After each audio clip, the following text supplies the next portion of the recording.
चलिए आज हम स्टार्ट कर रहे हैं क्लास 10 की एक्सरसाइज 3.2 का क्वेश्चन नंबर 1। ठीक है, अब क्वेश्चन नंबर 1 क्या बोल रहा है? Solve the following pair of linear equation by the substitution method. ठीक है, यहाँ पे एक नाम यूज हुआ है सब्स्टिट्यूशन मेथड। इससे पहले जब हमने 3.1 देखा था उसमें क्या था, इक्वेशन तो ऐसी थी बट उसमें ग्राफ बनाना था। अब इसमें ग्राफ नहीं बनाना है, आपको क्या बोला है कि जो इक्वेशन दे रखी है सब्स्टिट्यूशन मेथड से आप क्या करो, सॉल्व करो। ठीक है, तो हमें ज्यादा कोई दिमाग नहीं लगाना, दो इक्वेशन आपको दे रखी होगी है ना। तो पहले हमने क्या देखा था, इक्वल के उधर जीरो चाहिए, जबकि यहाँ पे ऐसा कोई कंसेप्ट नहीं है। आप तो क्या करो, जो इक्वेशन आपको दे रखी है एक बार आप कॉपी कर दो। X plus y is equal to कितना 14 और x minus y is equal to कितना दे रखा है 4। डायरेक्ट आप यहाँ पे सोल्व मत करना, ये तो क्वेश्चन है, अपन सॉल्यूशन कर रहे हैं। तो दोनों इक्वेशन हमने लिखी, इसको तो बोल दिया हमने इक्वेशन नंबर 1 और इसको क्या कह दिया इक्वेशन नंबर 2। यहाँ तक क्लियर है आपके? अब एक चीज सुनो, कोई भी स्टेप रटना मत, स्टेप बाय स्टेप काम करेंगे। कैसे? सबसे पहले फोकस करो इक्वेशन नंबर 1 पे, 2 को नहीं देखना, एक एक करके इक्वेशन सोल्व करनी है। तो सेकंड को मत देखो, फर्स्ट पे आप जैसे देखते हैं तो यहाँ पे क्या होता है, इक्वेशन नंबर 1 की बात कर रहे हैं हम, तो इक्वेशन नंबर 1, अब 1 में क्या दिया हुआ है x plus y is equal to 14। आई बस 1 में 2 पे फोकस मत करना, इक्वेशन नंबर 1 को हमने कॉपी कर दिया, फिर वही चीज x को रखो या y को रखो, आपका जो मन होना उसको यहाँ पे रख दो। जैसे फॉर एग्जांपल मैंने x को रखा, ठीक है, वेरिएबल दो हैं, x है और y है, लेकिन मैंने x को रखा तो जैसे ही y को मैंने इसके पास नहीं रख के मैंने 14 के पास में भेज दिया, तो जैसे ही y को 14 के पास में भेजा तो 14 तो अपनी जगह पे ही है ना। y को 14 के पास भेजा, ये किसका था प्लस का, तो किसका हो गया माइनस का। आगे बात समझ में? ठीक है, तो x is equal to 14 minus y, 14 का तो 14 क्योंकि वो अपनी जगह पे है, y प्लस का है उधर गया तो माइनस का y। यहाँ तक क्लियर है आपके? अब ग्राफ वाले क्वेश्चन में हम क्या कर रहे थे, यहाँ पे जो आ रहा था उसकी वैल्यू रख रहे थे, लेकिन ये ग्राफ का क्वेश्चन नहीं है, ये कौन सा है, सब्स्टिट्यूशन मेथड है। तो यहाँ पे स्टॉप हो गए, हमें किसी की वैल्यू नहीं पता। पता है क्या? नहीं पता। अगर इसकी वैल्यू पता होती तो x की वैल्यू हम निकाल सकते थे, नहीं पता तो इसको आप ले लो इक्वेशन नंबर 3। आई बस समझ में? ठीक है, इक्वेशन नंबर 1 से हमने स्टार्ट किया और x या y को एक तरफ रख के हमने कौन सी इक्वेशन निकाल ली, 3 निकाल ली। यहाँ तक क्लियर आपके? इक्वेशन 1 को हमने ले लिया तो हमारा काम कंप्लीट हो गया। अब हम किस पे फोकस करेंगे, इक्वेशन नंबर 2 पे। आगे बस समझ में? अब 2 देख लो क्या दिया हुआ है, x minus y is equal to 4। आगे बात समझ में? x minus y is equal to 4 यहाँ कर लेते हैं। अब वही सेम चीज x को रखो या y को रखो, आपका जो मन हो रख लो, लेकिन कोशिश ये करना कि जो है ना x प्लस का है और ये किसका है माइनस का, तो प्लस वाले को रखोगे ज़्यादा सही है। तो हमने किसको रखा, x को रखा, तो 4 तो वही है अपनी जगह पे, और माइनस y को मैं 4 के पास में ले गया तो क्या हो जाएगा प्लस का y। आगे बात समझ में? अब एक चीज सुनो, y वैल्यू पता ही नहीं हमें, ठीक है, लेकिन हमें ये पता है कि यहाँ पे कितना x इजिकल टू कितना 14 माइनस वाई। तो अब क्या करेंगे, x की वैल्यू कितनी आ गई 14 माइनस वाई, तो अपन ये भी रख सकते हैं। तो x की वैल्यू, या आप चाहो तो ये करो ही मत, अपन डायरेक्ट कर लेते हैं। यहाँ पे क्या दिया हुआ है x माइनस वाई, तो x की वैल्यू डायरेक्ट ही दे रखी है तो आप डायरेक्ट ही रख दो, कोई दिक्कत नहीं। 14 माइनस वाई, x की वैल्यू हमने कितनी रख दी 14 माइनस वाई, और फिर है ये माइनस वाई, तो माइनस वाई का तो माइनस वाई कॉपी कर दिया इजिकल टू 4। ठीक है, और आप ऐसा भी कर सकते हो जैसे अभी मैं बता रहा था कि x को यहाँ रखा, y को उधर ले गए, फिर x की वैल्यू रखते। ठीक है, जैसा भी आपका मन हो ना वो कर सकते हैं। अब देखो 14 का तो 14, यहाँ पे y है और दोनों में क्या लगा हुआ है माइनस, तो आपको पता होगा जब दो माइनस होते हैं तो साइन तो माइनस रहेगा, लेकिन नंबर क्या होते हैं प्लस होते हैं। y प्लस वाई, कितने y 2y। यहाँ तक क्लियर है आपके? आगे बात समझ में? तो ये हमारा हो गया। फिर आप ये देखो, अब सिर्फ वेरिएबल यही बचा है, तो वेरिएबल को एक तरफ रखो तो आंसर अपना आ जाएगा। माइनस का 2y लिया हमने, 4 तो वहां पे है ही, 14 प्लस का है उधर गया तो माइनस का 14। ठीक है, फिर माइनस का 2y इजिकल टू, एक प्लस है और एक माइनस है, आपको पता होगा एक प्लस और एक माइनस होता है तो क्या होता है माइनस ही होता है। ठीक है, और बड़ी डिजिट माइनस की है तो आंसर किस में आएगा माइनस में आएगा। 14 में से 4 गए 10। यहाँ तक क्लियर आपके? अब इजिकल टू मतलब इधर भी माइनस और उधर भी माइनस, लेफ्ट हैंड साइड भी माइनस और राइट हैंड साइड भी माइनस, तो माइनस से माइनस क्या हो गया कैंसल। फिर आपको पता होगा कि वेरिएबल को हम एक तरफ रखते हैं, तो जैसे वेरिएबल मतलब y को रखा उसके साथ में 2 किस में है मल्टीपल में, तो मल्टीपल में है उधर जाएगा तो डिवाइड में हो जाएगा, ठीक है, और ये माइनस तो कैंसिल हो गया। अब 2 5 जा 10, तो y इजिकल टू कितना आया 5। यहाँ तक क्लियर आपके, ठीक है। तो y की वैल्यू कितनी आ गई 5 आ गई। अब x की वैल्यू हमें प्रॉपर पता नहीं है, तो आप क्या करोगे, जैसे ही y की वैल्यू 5 आ चुकी है तो y की वैल्यू 5 किसी भी इक्वेशन में रख दो, ठीक है। आप चाहो कि सर 1 में रखो या 2 में, किस में भी रख दो। मान लेते हैं हम कि y की वैल्यू जो है ना इक्वेशन नंबर 1 में रख रहे हैं, ठीक है। तो इक्वेशन 1 क्या बोल रही है, x plus y is equal to 14। तो x की वैल्यू हमें पता नहीं है, x का तो x आ गया, y की वैल्यू कितनी है 5, तो y की जगह 5 आ गया इजिकल टू 14।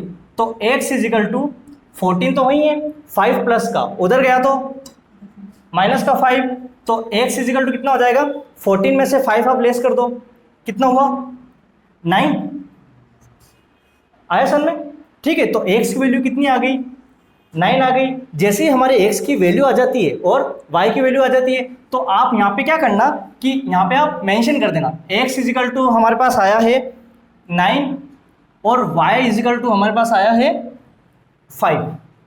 तो यहाँ पे क्या आ गया, x की वैल्यू 9 है और y की वैल्यू 5 है। क्लियर आपके, ये होता है अपना कौन सा सब्स्टिट्यूशन मेथड। क्लियर, चलिए अब है हमारा second part. First part complete हो गया। अब सेकंड पार्ट में क्या बोला है, s minus t is equal to 3, s upon 3 plus t upon 2 is equal to 6। वही सेम प्रोसेस है, अपने ऐसा नहीं करना कि भाई अपॉन में है तो हमसे सोल्व नहीं हो सकता, ऐसा कुछ नहीं है ना, इक्वेशन बना लेंगे। अब देखो एज इट इज एक बार क्या कर दो, कॉपी कर दो, s minus t is equal to 3 दे रखा है आपको, ठीक है। उसके बाद में आपको क्या दे रखा है, s upon 3 plus t upon 2 is equal to कितना 6। अब एक चीज सुनना, फर्स्ट लिखा आपने, इक्वेशन क्या होती है, एक नॉर्मल फॉर्म में होती है, तो ये नॉर्मल फॉर्म में ही है, तो इसको इक्वेशन क्या ले लिया हमने 1 ले लिया। अब सेकंड इक्वेशन जैसे ही हमने देखी, क्या आपको नॉर्मल फॉर्म में लग रही है, क्या नहीं है, फ्रैक्शन फॉर्म में, तो फ्रैक्शन फॉर्म को हमें सिंपल फॉर्म में कन्वर्ट करना है, ठीक है। अब कैसे करें, अब आप इधर देखें, ये दे रखा है, इसको तो इक्वेशन 1 ले लिया, अब इसको सिंपल फॉर्म में कैसे लाएं, ये दे रखा है, जब बीच में प्लस हो या माइनस हो, राइट और लेफ्ट में अपॉन में कोई वैल्यू होती है, तो उसका हमें क्या लेना होता है एलसीएम, ठीक है। 3 और 2 का जैसे हम एलसीएम लेते हैं तो आता है 6, क्या आता है 6 आता है। 3 के टेबल में 6 कितनी बार आता है 2 टाइम। अब 2 को s से मल्टीप्लाई कर लो 2s, आई बस समझ में, प्लस का प्लस 2 के टेबल में 6 कितनी बार 3 टाइम, 3 को t से कर लो 3t, आगे बस समझ में, एलसीएम हमने यहां तक ही लिया था और इजिकल टू क्या हो गया 6। क्लियर। अब आप देखें, ये आप प्लस मत कर देना कि 3 प्लस 2 5, ऐसा नहीं हो सकता, क्योंकि ये तो 2 जो है ना वो s का है और ये 3 जो है वो t का है। तो हम क्या करेंगे, जब बीच में इक्वल का साइन आ जाए, इधर अपॉन और उधर अपॉन नहीं है, तो ऐसा मैं लगा सकता हूँ 1, तो इक्वल के लेफ्ट और राइट में अपॉन में कोई वैल्यू आती है, तो हम क्या करते हैं क्रॉस मल्टीप्लाई, क्या करते हैं क्रॉस मल्टीप्लाई। 1 को मैंने इस पूरे से मल्टीप्लाई किया, तो आपको पता होगा कि 1 को किसी भी नंबर से मल्टीप्लाई करूं वही नंबर आता है। तो देख लो 2s प्लस 3t, आगे बसन में बीच में क्या है इक्वल है। अब 6 को 6 से तो मैं ऐसा लिख सकता हूं 6 मल्टीप्लाई बाय 6, ठीक है। तो यहां पे तो आ गया 2s plus 3t is equal to 6 6 जा 36। क्लियर है। तो फ्रैक्शन फॉर्म को हमने नॉर्मल फॉर्म में कन्वर्ट कर दिया। अब जैसे ही कन्वर्ट कर दिया तो इसको आप क्या ले लो इक्वेशन नंबर सेकंड, आए बस समझ में। तो ये फर्स्ट हो गई और ये कौन सी हो गई इक्वेशन सेकंड हो गई। तो वही काम हम करेंगे, मैंने क्या बताया था इक्वेशन 1 को देखो आप पहले। तो इक्वेशन नंबर हमने 1 ली, तो इक्वेशन 1 क्या है s minus t is equal to 3, आए बस समझ में। तो ये तो हमने इक्वेशन 1 ले ली, वही सेम प्रोसेस s को रखो या t को रखो, लेकिन मैंने क्या बोला प्लस वाले को रखोगे ना तो ज़्यादा सही रहेगा। तो s को हमने रख दिया, तो जैसे ही s को रखा माइनस टी 3 के पास में ले गया, तो 3 तो अपनी जगह पे है, माइनस टी उधर गया तो प्लस का टी, आई बस समझ में। और आपको ये भी पता होगा कि आगे हम सोल्व नहीं कर सकते, तो इसको इक्वेशन नंबर क्या ले लो 3 ले लो। 3 क्यों लिया, क्योंकि फर्स्ट और सेकंड तो ले रखा था, इसलिए हमने 3 ले लिया। क्लियर आपके।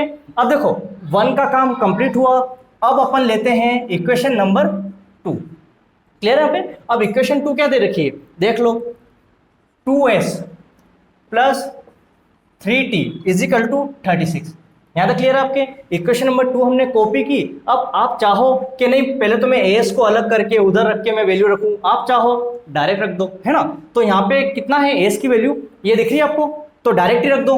2 का तो 2 आ गया, और एस की वैल्यू जब भी किसी की वैल्यू रखते हैं तो कोशिश करो कि भाई किस में रखें, ब्रैकेट में।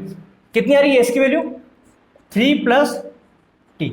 आगे बात समझ में? तो एस की जगह मैंने 3 + t रख दिया। क्यों रखा? क्योंकि एस की वैल्यू ही तो दे रखी है 3 + t, फिर प्लस का प्लस और 3 का 3 और t का t आ जाएगा।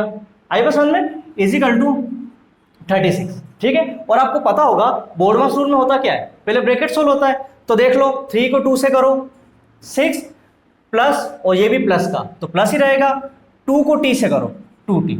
आई बात समझ में? क्योंकि 2 का मल्टीपल 3 + t से करना है, तो 2 को पहले 3 से किया, फिर 2 को t से कर दिया, और प्लस 3t तो ये नॉर्मल है जो आप लिख दो, कॉपी कर दो। क्लियर है? अब आप देखो सेम सेम हो वेरिएबल तो प्लस अपन कर सकते हैं, लेकिन अलग अलग होते तो नहीं कर सकते, है ना। तो आप देख लो 6 का 6 प्लस 2t है यहाँ पे और 3t है, दोनों में क्या करना है प्लस। 3 + 2 कितने हो गए 5t = 36। फिर आपको पता होगा कि पूरी इक्वेशन में एक ही वेरिएबल नजर आ रहा है, जब एक ही आ रहा है तो उसको सेपरेट कर दो। मैंने 5t रखा, 5 भी इसलिए रख रहा हूं क्योंकि t के साथ में ही है वो, है ना। और = 36 तो अपनी जगह पे 6 प्लस का उधर गया तो माइनस का 6 हो गया, तो 5t तो अभी चलने दो। 36 में से 6 लेस करो 30। आई पर्सन में तो 36 में से 6 गए तो 30 बचे। अब आप देख लो t, मैंने आपको क्या बोला था, वेरिएबल को अकेला रखना है। अभी ये अकेला नहीं हुआ है, इसके साथ में क्या है 5 है, तो अकेले के लिए आप क्या करोगे, t को जैसे मैंने सिंगल रखा 5 उसके साथ में है मतलब मल्टीपल में, तो मल्टीपल में उधर गया तो डिवाइड में 30 तो है ही, नीचे कितना आ जाएगा 5। आ रही बात समझ में? क्योंकि इन दोनों के बीच में कोई साइन नहीं है मतलब मल्टीपल है। अब मल्टीपल है वहां गया तो डिवाइड हो जाएगा, कैंसिल हो रहा है तो कर दो, 5 6 जा 30, तो t = कितनी वैल्यू आ गई 6 आ गई। आई बात समझ में? अब t की वैल्यू आई, अब एक और भी तो है वेरिएबल, क्या है s है। अब क्वेश्चन क्या उठता है कि s की वैल्यू कैसे लाएं, तो t की वैल्यू जो 6 आई है, आपका जो मन हो कोई सी भी इक्वेशन में t की वैल्यू क्या करो पुट कर दो।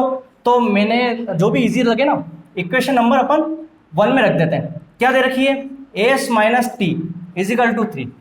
आगे बस समझ में? इक्वेशन 1 मैंने लिख दी। अब t की वैल्यू 6 है तो s का तो s आ जाएगा माइनस t की वैल्यू 6, तो यहाँ 6 आ गया = कितना 3।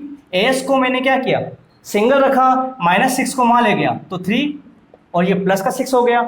s = 6 + 3 9, तो s की वैल्यू कितनी आई 9 आ गई।